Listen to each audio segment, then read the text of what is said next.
Halo, selamat siang pemirsa. Anda kembali menyaksikan Headline bersama dengan saya Aulia Mawardika, dan di Headline hari ini kita akan spesial membahas terkait dengan memilih Yayasan Penggalangan Dana. Sebelum kami hadirkan seperti apa dialognya, akan kami hadirkan satu berita untuk Anda terkait dengan penggalangan dana, di mana usai diperiksa 12 jam, ex-presiden ACT atau Aksi Cepat Tanggap yaitu Ahyudin mengaku hanya ditanya seputar legalitas ACT dan juga tanggung jawabnya sebagai pimpinan ACT ketika menjabat.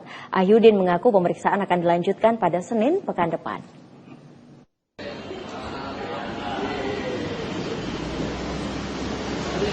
Bareskrim Polri telah selesai memeriksa mantan Presiden Aksi Cepat Tanggap atau ACT Ahyudin selama kurang lebih 12 jam. Ahyudin mengaku belum menjelaskan terkait aliran dana ke penyidik Bareskrim Polri. Ahyudin diperiksa sejak pukul 10.30 hingga 22.30 waktu Indonesia Barat. Dirinya menyatakan hanya diperiksa terkait legalitas Yayasan ACT. Selain itu, dia juga diperiksa soal tugas dan tanggung jawabnya ketika menjabat menjadi presiden Yayasan Filantropi tersebut. Ahyudin menambahkan bahwa pemeriksaan yang ia lakukan akan berlanjut pada Senin 11 Juli 2022 pekan depan. Selama 12 jam, Ahyudin dihadapkan pada 22 pertanyaan yang dilayangkan oleh penyidik Bareskrim Polri. Sementara itu, Presiden ACT Ibnu Hajar yang juga diperiksa hingga pukul 23.30 waktu Indonesia Barat tak kunjung terlihat keluar dari gedung Bareskrim Polri. Polisi menyebut Ibnu telah selesai diperiksa sekitar pukul 22.03 waktu Indonesia Barat. Dari pagi malam hari ini pertanyaan masih seputar legal. Legal yayasan, tugas tanggung jawab, seperti itu sih. Ya. Dan belum selesai. Insya Allah akan dilanjutkan hari Senin depan. Saya kira belum ada tambahan. Terima kasih ya. Hari ini apa keuangan Pak? Enggak, kalau tidak salah hari ini ada 22 pertanyaan. Itu terkait legal yayasan semua? Ada nyerahin dokumen terkait keuangan atau yang lainnya? Belum. Itu sih. Itu. Tadi Sebelumnya, Bareskrim Polri telah membuka penyelidikan terkait pengelolaan dana umat Aksi Cepat Tanggap atau ACT pada Jumat 8 Juli 2022. Penyidik menjadwalkan pemanggilan terhadap Presiden ACT Ibnu Hajar dan juga mantan Presiden ACT Ahyudin. Ya pemirsa, kita ketahui bersama bahwa di Indonesia ini memang ada ribuan yayasan penggalangan dana. Dan hari ini yang tengah menjadi sorotan oleh masyarakat Indonesia adalah Aksi Cepat Tanggap. Menjadi sorotan karena memang dana operasional perusahaan atau yayasan yang harusnya kalau sesuai dengan anjuran pemerintah berada di angka 10% maksimal, Aksi Cepat Tanggap melebihi angka itu, yaitu hampir di angka 14%. Dan untuk membahas seperti apa dan bagaimana harusnya kita memilih yayasan penggalangan dana, hari ini saya bersama dengan Pak Denny Setia Bagus Yuherawan, ahli hukum pidana Universitas Trunojoyo Madura. Selamat siang, Pak. Siang, Mbak. Terima kasih sudah hadir, Pak. Melalui sambungan virtual, kita juga bersama dengan Bapak Khoirun Niam, Pendidikan Agama Islam UINSA. Selamat siang, Pak Niam. Selamat siang. Assalamualaikum. Waalaikumsalam. Pak Denny, kalau Anda melihat saat ini sebuah kejujuran dari lembaga penggalangan dana atau lembaga dana sosial itu seperti apa, Pak? Khususnya di Indonesia. Baik. Persoalan kejujuran saya agak pinggirkan sebentar ya. Saya dahulukan begini. Lebih ke transparansi ya, mungkin jadi ya, Pak, begini. ya? Kan kita tadi betul ya, yang namanya ACT itu kan dalam bentuk yayasan kan? Iya. Oke. Kalau yayasan, maka esensi dari yayasan adalah nirlaba. Esensi dari yayasan adalah untuk sosial kemanusiaan. Itu harus clear. Ya kan? Nah, karena nirlaba maka tidak ada keuntungan apapun ya kecuali yang secara bertanggung jawab menjadi biaya operasional, itu semuanya harus kembali kepada masyarakat luas. Gitu ya. Nah, sekarang head to head antara gitu ya, pengelola dengan rasa. Bagaimana dengan kepercayaan ini? Nah, itu ada kajian yang sangat menarik yang namanya viktimologi. Viktimologi itu adalah ilmu tentang korban. jadi korban apapun, maka di sini ada persoalan yang ini ya, face a face berhadapan antara gitu ya. Masyarakat yang memberikan donasi itu, begitu dia melepaskan donasi, itu pasti dia menaruh kepercayaan. Betul. Bahwa dia percaya donasi ini akan dimanfaatkan sebaik-baiknya sesuai dengan tujuan yayasan tadi. Betul. Yang nirlaba dan untuk sosial kemanusiaan kan. Apalagi namanya juga filantropi. Filantropi itu kan cinta kemanusiaan, clear. Nah, di dalam kajian viktimologi, ya, dalam konteks kriminologinya, bahwa ada juga pihak-pihak itu ya, yang memanfaatkan situasi korban itu justru menjadi faktor victimogen, yaitu faktor yang membuat orang ini potensial menjadi korban. Misalnya, kalau contohnya ya, kalau kita berhadapan dengan anak-anak, maka anak-anak ini cenderung potensial menjadi korban dari orang-orang yang jauh lebih dewasa darinya. Oke. Nah, dalam konteks filantropi ini, ACT, maka di situ berhadapan antara kepercayaan dari yang menyumbang donasi-donasi tadi, dia percaya. Nah, kepercayaan inilah ya, yang secara potensial dapat dimanipulasi, dapat disalahgunakan, yang gitu ya, yang dana-dana tadi, ya biar nanti. Ini kan kasus masih bergerak ya, mudah-mudahan ya. Saya akan bisa menganalisis secara tuntas ini kalau sudah ada paling tidak dakwaan ya. Tapi kalau ini kan semuanya asumsi, sehingga saya juga menjawabnya asumsi. Tapi tidak apa-apa, karena kita juga harus berjaga-jaga gitu kan ya. Ya, artinya gini, jikalau gitu ya, jikalau kita melihat seperti itu, maka sangat potensial gitu ya, terjadinya penyalahgunaan kewenangan dari pengurus yayasan ini. Apalagi dengan statement bahwa pengelola pun bisa mendapatkan honor ya, gaji kurang lebih 250 juta. Ini persoalan kepatutan saja. Apakah patut sih yayasan dengan sekelas ACT misalnya, ya, kita bisa lihat keuangannya dengan gaji yang sekian ratus juta itu kan, ini persoalan kepatutan manusia. Tapi apapun itu bisa jadi karena omsetnya gede bisa jadi itu ya, tapi kita tidak ke arah ke sana. Tetapi biaya operasional yang 10%, 15% itu kita jangan sampai terjebak di sana. Betul. Karena kalau kita terjebak di sana, ini kita akan terjebak pada persoalan kesalahan administratif. Tetapi persoalannya adalah sekecil apapun, ya, sekecil apapun penyalahgunaan kepercayaan itu jahat. Ini jadi entry point-nya, jangan kita terjebak, oh nggak apa-apa Pak, itu kan nggak sampai 10%, nggak sampai, bukan itu konteksnya. Kenapa? Karena kita ini sedang bergerak pada persoalan trust. Kan gitu. Pada saat kita menggerus kepercayaan itu, maka dalam perspektif kriminologis itu kejahatan. Meskipun belum tentu melanggar undang-undang pidana ya, tetapi secara social crime dia jahat. Itu intinya, sehingga kita kembali lagi pada persoalan berhati-hatilah gitu ya. Jadi dalam konteks ini justru tidak ada salahnya masyarakat yang memberikan donasi tadi ada implementasi dari saya sudah percaya, tetapi perlu dikontrol. Nah, sehingga pada saat ini harus ada mindset yang berubah. Jadi jangan praduga tak bersalah.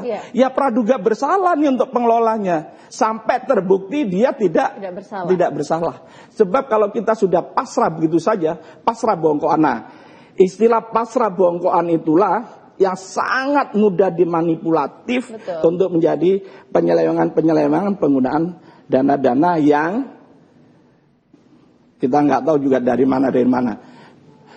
Sekarang dilihat saja apakah benar ya secara administratif kawan, apakah akuntan publik sudah melakukan itu, apakah sudah ada laporan keuangan, apapun itu.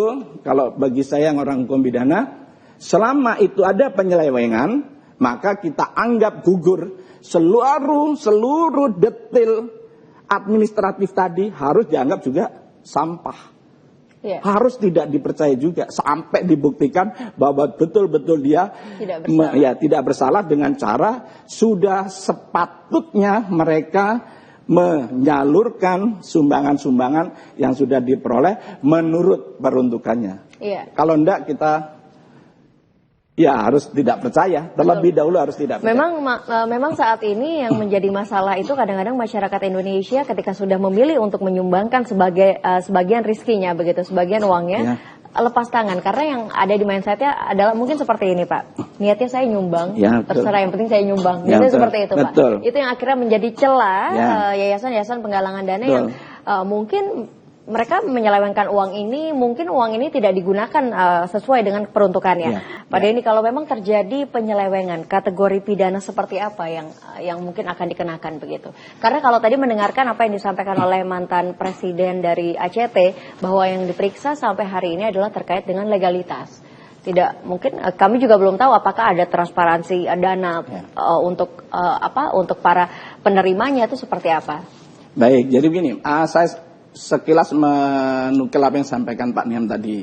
Jadi konteks ini sekarang kan berhadapan vis a vis antara kedermawanan, nilai-nilai pasrah bahwa dia sudah melepas begitu saja, dihadapkan pada persoalan amanah.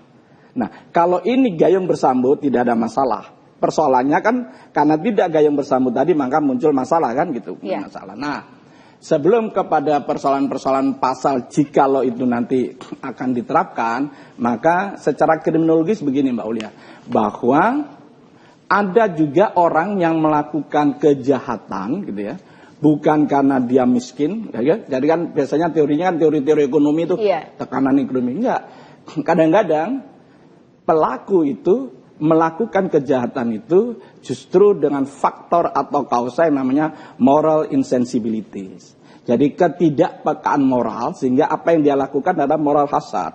Nah itu kan moral hasad. Nah jikalau nanti di dalam proses penyidikan ke depan itu maka tindak pidana yang paling mungkin terkait kan hanya dua tindak pidana. Yang satu tindak pidana penggelapan, yang lainnya adalah tindak pidana penipuan ya, tapi prediksi sementara yang paling mungkin adalah tindak pidana penggelapan.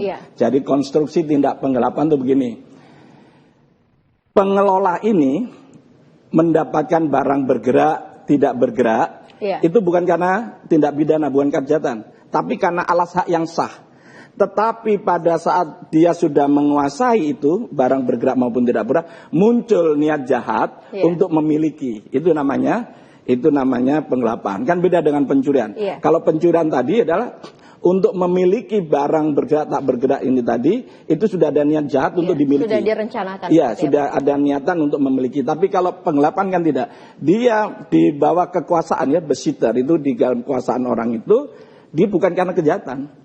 Tetapi setelah dia menerima barang itu muncul niat jahat untuk memiliki. Nah, ini penggelapan. Nah, kan kita lihat nanti di proses penyidikan apakah ke arah sana atau tidak. Tapi juga bisa persoalan-persoalan penipuan. Bisa jadi kan kita tidak tahu nanti kasus ini berjalan kan. Kalau ternyata ada ada modus bahwa ada tipu muslihat, bahwa ada penggunaan martabat, penggunaan nama baik untuk sehingga orang itu tergerak untuk menyerahkan barangnya, maka itu adalah penipuan. Jadi untuk kasus ini memang yang paling mungkin adalah kasus penggelapan dan kasus penipuan. Pasti bukan pencurian karena dia tidak pernah bermaksud mencuri, tapi dia mungkin penggelapan. Oke, baik Pak. Kalau memang sesuai dengan anjuran pemerintah ada yayasan penggalangan dana yang berdiri maksimalnya sesuai dengan aturan Kementerian Sosial adalah 10%. Saat ini ACT memang sudah terpublish bahwa penggunaannya 13,7%, sekitar 13,7% yang artinya melebihi batas anjuran dari Kementerian Sosial. Artinya untuk takaran seperti ini pun apakah ini sudah termasuk ranah kategori pidana begitu? Enggak. Jadi gini, kalau tindak pidana bukan itu. Jadi nanti itu jatuhnya adalah tindak pidana administratif. Ya, jadi samalah dengan izin lingkungan itu ya. Jadi nanti jatuhnya pada administratif strafrecht, hukum pidana administratif. Kalau saya lebih ke arah bukan ke sana, bukan fokus kita bukan pada persoalan dia 15% atau 13%. Fokusnya adalah begini, apakah dana operasional itu memang memenuhi syarat kepatutan, ya kan? Syarat kepatutan sehingga kita berhitung saja berapa sih sebenarnya dana operasionalnya. Apakah dia berlebihan atau memang patut. Ya, ini memang sesuatu yang masih remeng-remeng ya. Tapi apapun itu, yang pasti begitu ada pemanfaatan di luar batas, maka di situ nampak jelas adanya penyelewengan dana-dana filantropi ini, dan ini pasti merupakan penyelewengan. Nah, motif utama dan akar masalah pasti persoalan moral insensibility, ketidakpekaan moral. Kenapa tidak peka moral? Karena dia seperti disampaikan Pak Niam, dia kan harusnya amanah. Betul. Tetapi dia menyampaikan itu bisa saja tidak pada tempatnya, dan juga bisa saja dia berlebihan untuk mendanai operasional untuk lembaga itu. Jadi angka masih belum ditemukan karena belum ini, sehingga yang pasti di situ, karena kalau dia sudah menyelewengkan berarti di situ ada ketidakpekaan moral hasad untuk itu, dan kalau terbukti nanti ada kepemilikan barang, bisa jadi dia tindak pidana penggelapan. Baik.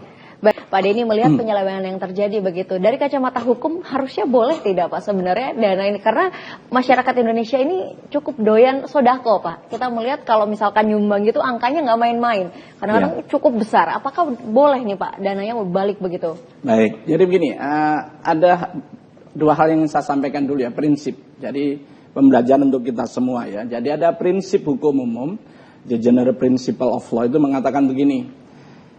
Kita tidak boleh mengambil dan menerima manfaat apapun untuk dan atas nama posisi kita.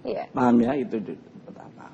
Nah, terkait dengan... Jadi gaji bulanan itu pun seharusnya udah nggak boleh ya Pak ya? Seharusnya. Tapi itu urusan... Nah, jadi itu yang pertama. Yang berikutnya adalah... Prinsip berikutnya itu adalah mencegah. Ini nanti biar Pak Yai yang menjelaskan ya. Saya ini kan calon santri ini. Mencegah kemudorotan itu adalah dharma utama dan mulia. Artinya dalam konteks ini Mbak, kalau memang nanti terbukti gitu ya, ada penyelewengan, maka pemerintah harus hadir menghentikan itu. Siapa ya? Menteri terkait. Menteri terkait menghentikan itu dan harus segera menyalurkan. Karena niat orang yang memberikan donasi adalah ingin segera itu disampaikan karena mereka inginnya itu berbuah pahala kan. Nah, kalau itu lama tidak disampaikan kan menunda-nunda. Betul. Nah, sehingga aksi cepat, sehingga cepat memang.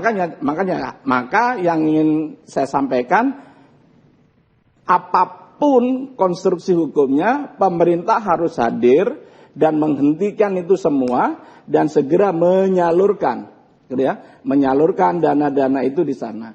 Persoalan bagaimana terkait dengan ACT sebagai kelembagaan yayasan itu biar diurus oleh orang-orang yang mengerti tentang yayasan. Tetapi pastikan bahwa negara harus hadir mencegah kemudaratan yang lebih lanjut untuk segera menyalurkan gitu ya, donasi-donasi ini kepada yang berhak. Itu jauh lebih baik daripada kita harus berkutat pada persoalan persentase yang persoalan administratif. Jadi kita nanti jangan terjebak pada persoalan administratif, tapi mari kita fokus kepada segerakan tunaikan donasi tadi kepada yang berhak. Itu jauh lebih penting daripada harus berkutat pada persoalan-persoalan yang seperti lingkaran setan tadi. Baik, tadi sempat dikatakan pemerintah harus hadir di sini oleh Pak Denny. Artinya kan memang kontrol dana sosial ini kan saat ini sangat sulit. Apakah negara perlu membuat lembaga khusus atau mungkin ada audit khusus untuk lembaga sosial yang melakukan yayasan penggalangan dana? Ya. Atau hari ini sudah ada yang, dan saya nggak tahu Pak. Ya, apapun itu mungkin saja pasti ada. Kan lembaga di Indonesia ini banyak ya. Iya. Tapi apapun itu, baik sudah ada maupun belum ada, main bisnisnya adalah, tugas utama kita adalah segera menghentikan penyelewengan dan segera salurkan dana-dana itu kepada yang berhak. Itu jauh lebih baik dan mulia daripada kita harus berkutat pada persoalan-persoalan administratif, persentase ini, dana operasi yang kayak apa. Itu jadi jauh lebih penting karena di sana yang penting Bareskrim begitu sudah mengendus adanya penyelewengan itu, maka sangat perlu mereka memberikan rekomendasi dihentikan. Kita tidak ngomong membubarkan lembaga ya, hentikan saja transaksi keuangan, serahkan pada yang berhak. Jauh lebih penting dan masyarakat lebih mendapatkan manfaat dan mereka yang memberikan donasi itu pahala sudah jariahnya sudah bergulir terus. Baik, kalau memang terbukti ternyata Pak, apakah bisa sampai dihentikan yayasan ini? Kalau makanya tergantung, nah, kalau ini kan akhirnya pada persoalan kepada persoalan yayasan ya. Jadi kita sangat kembali lagi pada esensi yayasan. Apakah yayasan ini melakukan penyelewengannya sedemikian rupa sehingga dia dapat ditutup? Karena penutupan badan hukum yayasan ini kan ada beberapa tahapan ya. Tapi saya sih lebih fokus bukan pada persoalan itu, tetapi fokus pada persoalan jikalau Bareskrim gitu ya mengendus ada indikasi penyelewengan, maka hentikan saja penyelewengan itu dengan format hukum apapun. Karena konstruksi hukum apapun saya pikir teman-teman Bareskrim itu sudah sangat-sangat canggih untuk itu dan percaya betul segera berikan donasi ini, kita serahkan pada orang-orang yang berhak. Karena itu jauh lebih bermanfaat dan amal jariah itu terus bergulir. Itu jauh lebih penting daripada kita harus berkutat dia ditutup atau tidak. Karena harus dibedakan ya. Jadi begini, menutup yayasan itu juga kita harus berhati-hati Mbak. Jadi begini, tolong dibedakan juga gitu ya.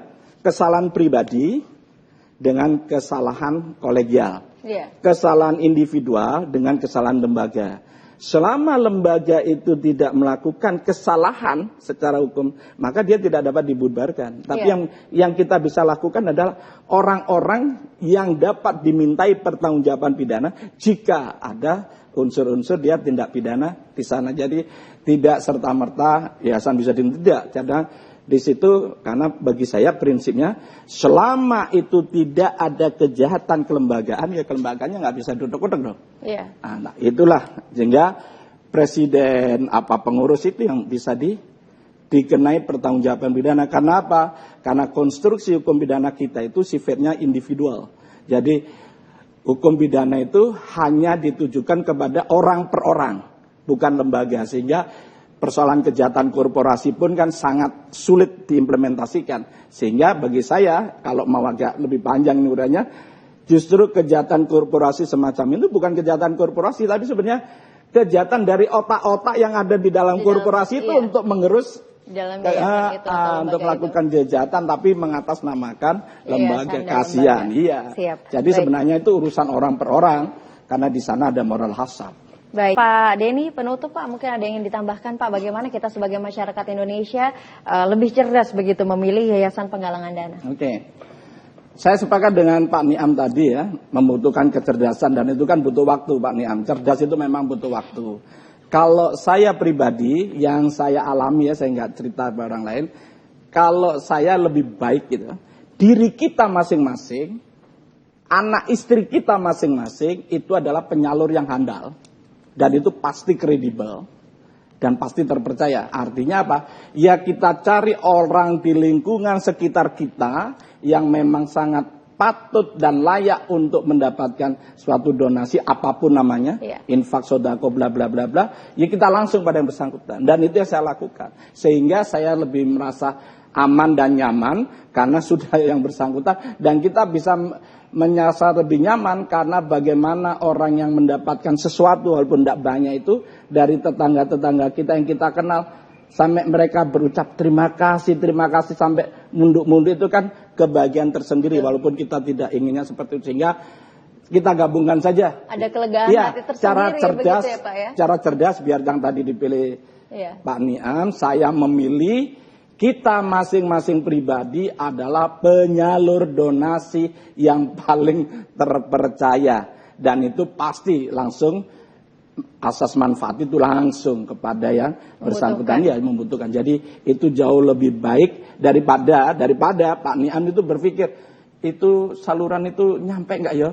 Daripada kita mikir itu nyampe nggak nyampe, udah yang pasti nyampe adalah tetangga kita. Dan kalau banyak seperti itu kan sama aja dengan satu RT tetangga-tetangga kita mendapatkan donasi yang betul-betul halal lah. Iya, baik. Terima kasih Pak Denny. Saya setuju dengan apa yang disampaikan Pak Denny dan juga Pak Niam. Memang diri sendiri adalah penyalur yang terbaik begitu. Tapi memang kalau sampai harus memilih yayasan penggalangan dana, ada poin-poin yang saya tangkap, ada afiliasi yang harus dilihat di sini sesuai yang disampaikan oleh Pak Niam. Lalu juga ada reputasi yang harus betul-betul dipertimbangkan. Ada transparansi dana yang bisa kita lihat atau kita pantau secara transparan bagaimana peruntukan dana-dana yang sudah kita sumbangkan kepada yayasan penggalangan dana. Terima kasih banyak pemirsa, Anda sudah menyaksikan program Headline. Pak Niam, terima kasih banyak sudah bergabung bersama dengan kami. Pak Denny, terima kasih banyak. Baik, saya Aulia Mawardika pamit undur diri. Wassalamualaikum warahmatullahi wabarakatuh.